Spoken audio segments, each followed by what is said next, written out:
Welcome to Not That Girl Anymore, part of the Liminal Network. I'm your host, Dawn Bouillon. This is more than a podcast. It's a sisterhood. We're reclaiming our voices, our worth, and our lives. One story, one truth, one brave step at a time. Hey, friends. Welcome back to Not That Girl Anymore. I'm your host, Dawn Bouillon, trauma therapist and coach, and the founder here of Embrace Your Brave. And today's episode just feels a little tender, and maybe a little sacred too. Because I know for some of you, just seeing the title of this episode may have brought a lump in your throat before I even said a word. Because we're talking about mothers today. And for some of you, that word doesn't feel warm. It doesn't feel comforting. It doesn't feel safe. Because I know for some of you, you've spent years, maybe decades, trying to make sense of a relationship that never felt quite right. And you've spent most of your life wondering if somehow you were the problem. And I just want to say this as clearly and gently as I can. If the person who was supposed to nurture you and protect you and help you feel safe became someone that you had to survive, then that matters. If one phone call or text can send you into guilt or panic or confusion or shame, even if you're a full-grown adult, but the second you see that she's disappointed in you, you feel like you're 12 years old again. Maybe your body tightens up when her name comes up. Maybe you leave interactions with her feeling smaller or foggier or ashamed, or like how somehow everything is your fault. That's not nothing. And listen, we're not here to bash mothers. We're not here to pretend that mothers are supposed to be perfect or give them a diagnosis or anything. We're here to talk about the truth and the impact. Okay? This is about the mother wound and what happens when the person who was supposed to be safe for you wasn't. And I'm not talking about all mothers, right? Some mothers were wounded. Some were emotionally immature. Some truly did the best they could with what they had. That's true for some mothers. And some mothers were abusive. And some were manipulative and controlling and deeply unsafe. And some humiliated their children. And some used guilt and fear and religion and money and emotional chaos to keep control.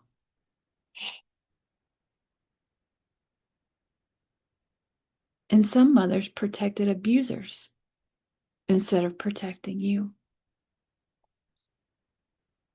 And some mothers became the abusers themselves. And if that's your story, that matters. And maybe it's time that we stop minimizing it. Maybe it's time that we stop calling abuse love. And maybe it's time that we stop explaining away this behavior that wounded you. And maybe it's time we stop making you responsible for protecting someone else's image while your own pain goes unnamed, unacknowledged, unhealed.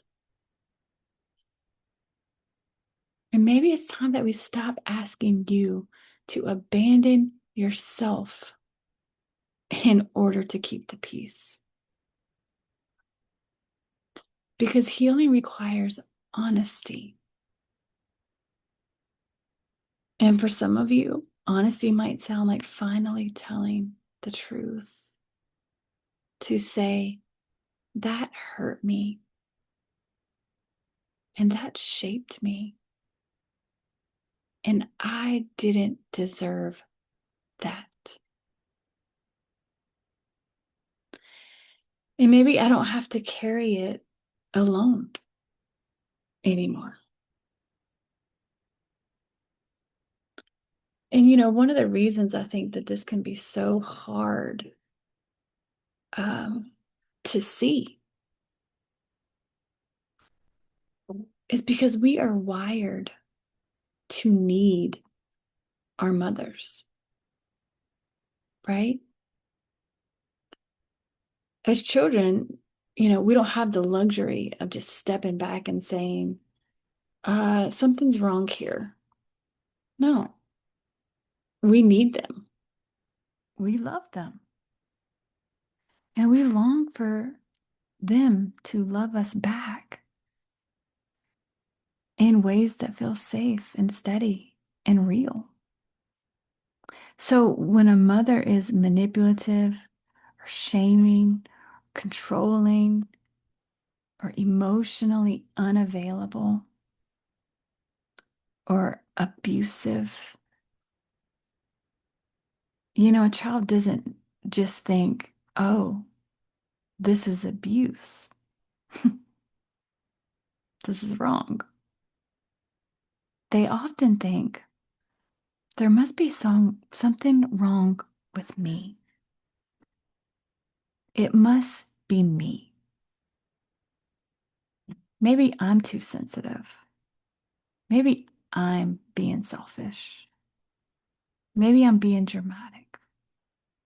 Maybe I expect too much. Maybe if I could just be easier or quieter or smarter or more helpful or less emotional, maybe then she would love me the way that I need. And that is such a heartbreaking place to live. Because many children don't grow up knowing they were abused. They grew up believing that they're just hard to love. And I know that some of you know exactly what that feels like. To spend years trying to earn something that should have been freely given. And maybe no one has ever said this to you before, but I want to say it to you now. You should not have had to earn safety. You should not have had to earn gentleness. You should not have had to earn being treated with dignity. And you should not have had to twist yourself into someone else's shape just to stay connected to your own mother. And some of you may already know that your mother was abusive. But I also know that some of you may be listening with tears in your eyes because this is the first time you've even let yourself consider that word. Maybe we've just called it family drama, or she's just difficult, or that's just how she is, or we just need to be more understanding. Or maybe you've been trying to convince yourself that it's not that bad. But here's the truth. Your body has been carrying the truth for a long time, that anxiety that you feel, that dread before you see her, that guilt after you put up a boundary or say no, the shame that rises every time you try to choose yourself for once, the way one interaction can leave you spinning for hours or days or months. That's not nothing.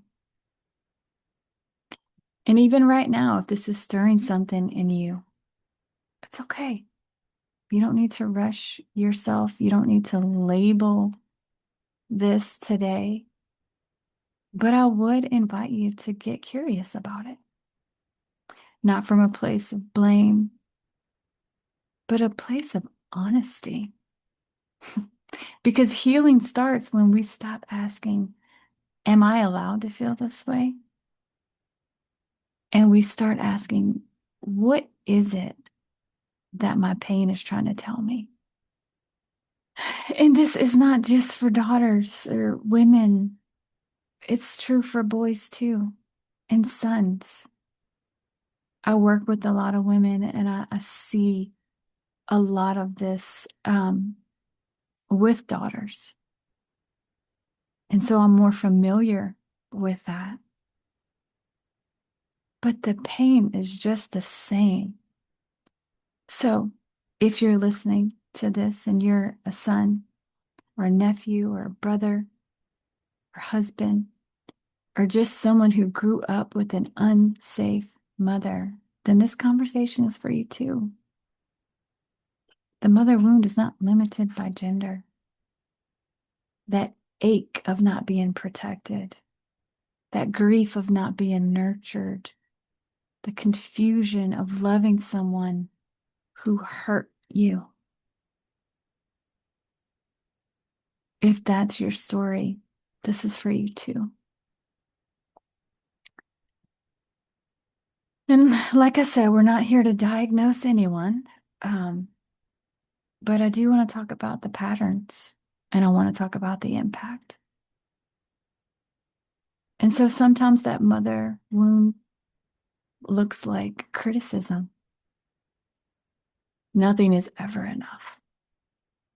If you do something well, she's going to find the flaw in it.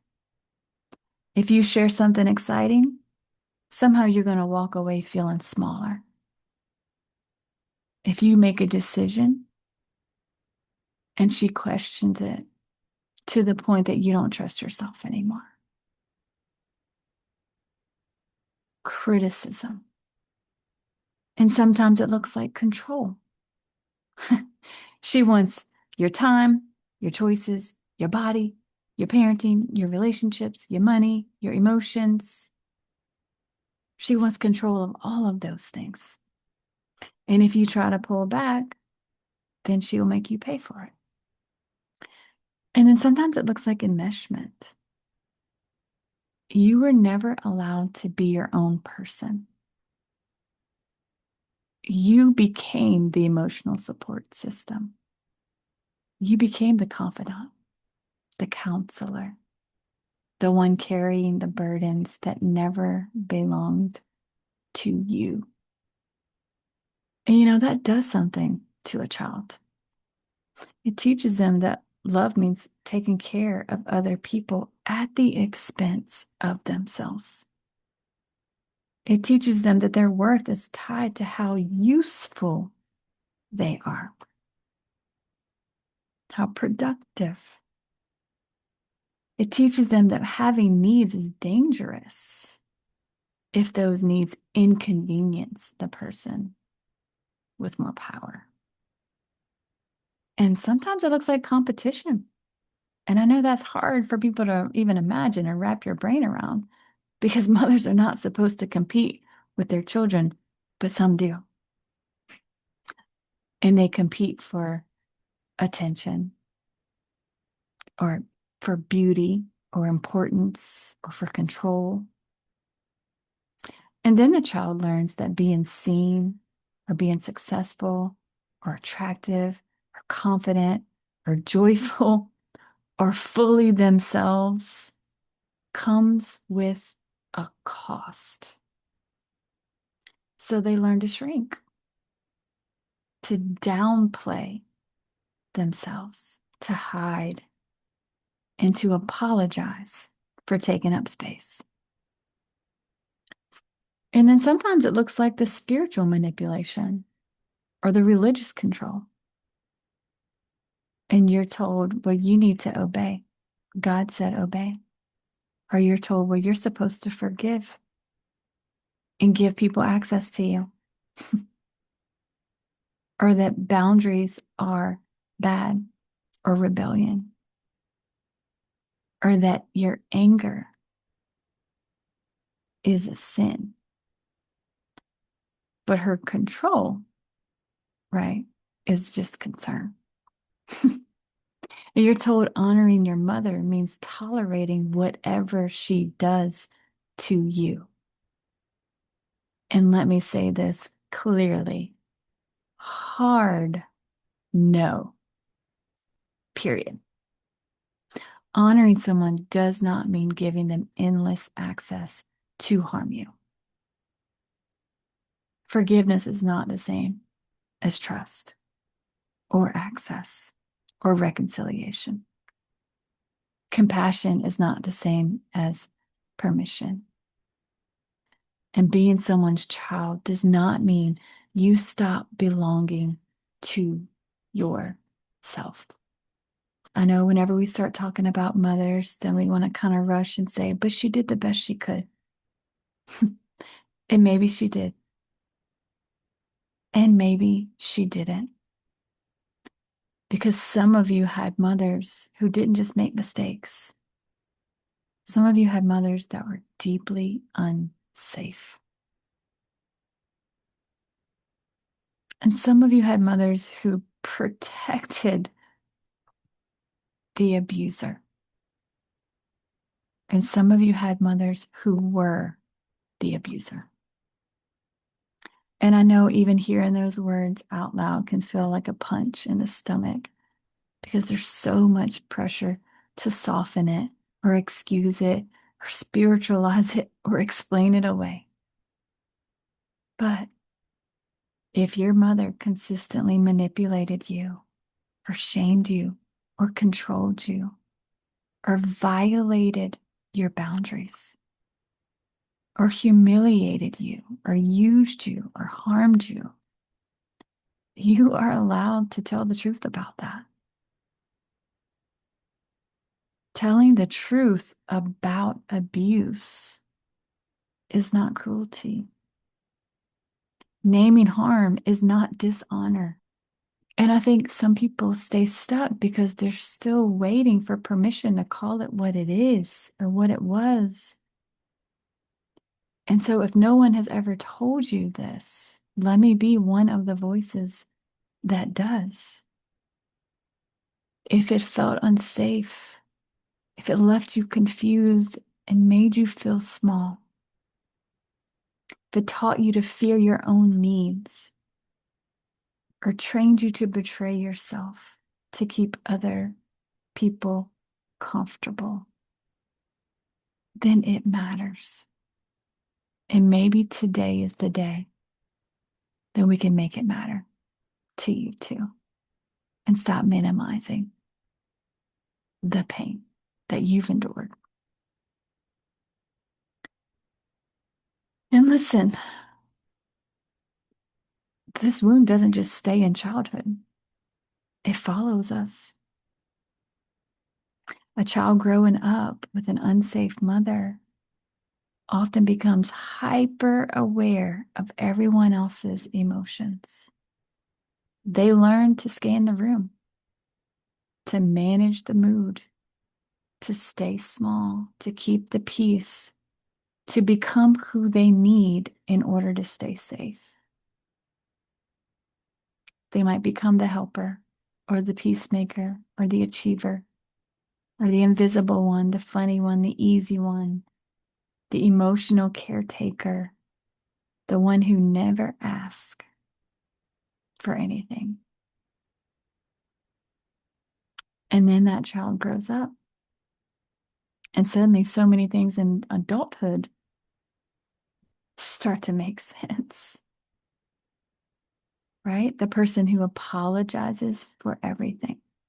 I'm sorry. I'm sorry. I'm sorry. I'm sorry. I used to do that.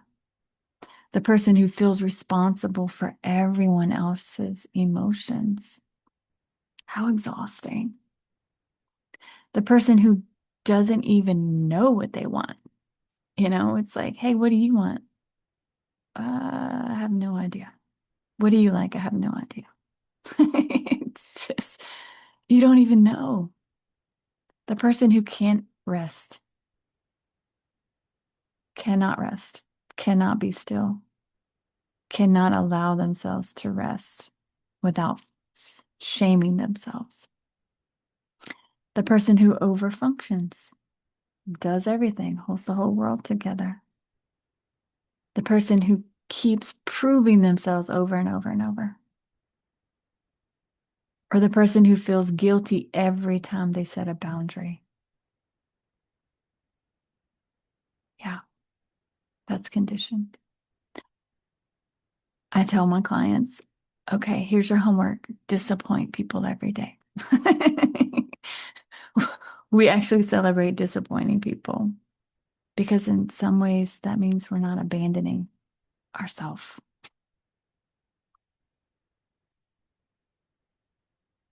Or the person who doesn't trust their own gut. That gets cut off when you don't have that safety and you don't have that trust. You're not weak. You're not too much. You're not failing at adulthood. You've adapted. Your nervous system learned what it needed in order to survive a painful environment. And what helped you survive may be hurting you now. And it doesn't mean you're broken. It just means your body has been trying to protect you for a very long time. And sometimes just realizing that can bring some relief when you realize, oh, that's why. Oh, I'm not crazy. My body was surviving. I'm not overreacting. My body learned that love and danger could live in the same room. And I'm not broken. I'm grieving and I'm unlearning and I'm trying to find my way back to myself. This is the reality of it. Because yes, we can be angry and we can feel confused. We can feel rage. And there can be relief when you finally allow yourself to feel that, or when you finally have language for what's happened. But underneath that is so much grief, deep grief. Because eventually we realize I'm not really grieving the mother that I lost. I'm grieving the mother that I needed and I never had. I'm grieving the mother who would have protected me, which is what you deserve. Who would have believed in me? Oh, this is making me emotional because I know so many people that have experienced this. The mother who would have celebrated me instead of competing with me. Oh man, I'm just picturing my women, my clients, and just looking in their eyes and seeing the pain. You deserve to be celebrated. You deserved to be believed. You deserved to be comforted. Grieving the mother who would have taught you that your needs matter. And grieving the mother who would have been safe enough for you to be you and to be fully you. And that's real. And that grief can be so disorienting. And for some of us, we may be talking about someone that's still alive. Maybe someone you still talk to. Maybe someone you still love. Maybe someone you still want. Part of you might still be hoping that she'll finally become who you've needed all along. And that doesn't make you weak. It doesn't make you naive. It doesn't make you pathetic. It makes you human. You're grieving all the energy that you spent trying to earn love, or the years you lost doubting yourself. And even if your mother's still alive, or if she says she loves you, or if you know she had her own trauma, or if no one knows or understands why you're hurting, I think, one of the hardest realities for many of us is at some point we have to stop waiting for the mother that we needed, and we have to become the mother that we have. And I know that's heartbreaking because many of us spend decades trying to earn love from someone who simply is not capable of loving in a healthy way or chooses not to. And if that's where you are right now, I just want to tell you this. I see you. That ache makes sense. That grief makes sense. That confusion makes sense.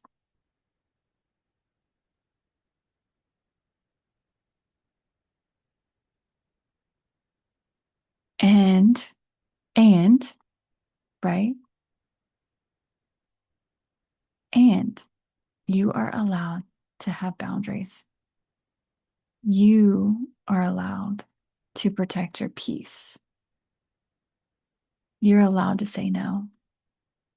You're allowed to stop explaining yourself over and over. You're allowed to limit access. You're allowed to cut off access. You're allowed to end conversations that become abusive. You're allowed to not answer the phone or the text. You are allowed to protect yourself. And I'm not saying that boundaries are easy, especially when you've been conditioned to believe that protecting yourself makes you a bad person or a bad child, or when guilt has been used to just keep you on a leash, or when fear has been used to control you, making you fearful, or when love has always come with strings attached. Of course, boundaries feel hard because if love came with guilt, then saying no feels terrifying. Boundaries are not punishment. They're honesty. They're clarity. They're self-respect. Boundaries are for you. So, what about healing? I know we've talked about a lot today. But healing doesn't start with hating your mother. I'm not saying to hate your mother. Healing starts with telling the truth. It starts with naming your reality. It starts with paying attention to your body and what your body is telling you. It starts with noticing where you tend to still abandon yourself in order to keep the peace.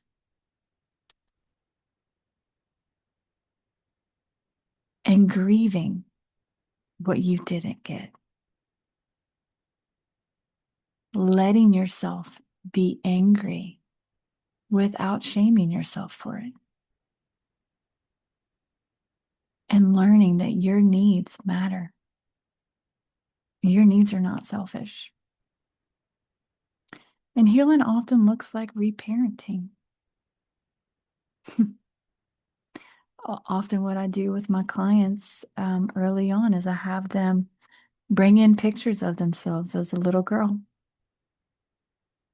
And we will just start looking at those pictures and getting reacquainted and letting our hearts reconnect to that little girl because she was just a little girl that needed to be loved. Just a child. Just a little boy that needed to be loved. And we get to become the parent that she needed. And that comes by learning how to speak to her differently, how to speak to yourself differently, how to actually offer comfort to yourself, protection to yourself, restoring that trust in you, in your gut, and learning that you don't have to earn love through performance or perfection or self-abandonment. And learning how to become safe for yourself. But it's really listening and paying attention and noticing when that inner voice in you, you know, maybe starts to sound like that criticism or that humiliation or that familiar voice from your mother, and choosing something different and choosing to talk to yourself in a different way. And when that wounded part of you speaks up and says, "This hurts," rather than turning a blind eye and running to something else, we turn around and we look her in the eye and we say, "I see you and I care." And we can start checking in with ourselves. What do I need right now? And it can look like learning to sit with yourself in your own sadness and make it matter. Your sadness makes sense and your sadness matters. And for you to sit with yourself and that little girl within you and say it matters to you, that's what she needs. And learning to believe your body and care for it. And when your body says no, you trust it. But we got to be reconnected to our body to even hear that. And I also want to say this, because I think this is a really important part of healing, is we don't heal in isolation. Sometimes healing happens in therapy, or sometimes it happens with support groups, or safe friendships, or in rooms where people finally look at you and say, "That was not okay." I've had some of my coaching groups when one of the ladies will share something like their parent told them they were stupid or something. And then you see the anger rise up. And we just are like, no, that's so fucked up. for your mom to say that to you. That wasn't okay. You're not crazy. You're not making this up. You don't have to let people talk to you that way. And you certainly don't have to believe them. And sometimes when someone else gets angry on your behalf and they almost become like, in that moment, the parent you didn't have. And they're speaking on your behalf and they're saying, you matter.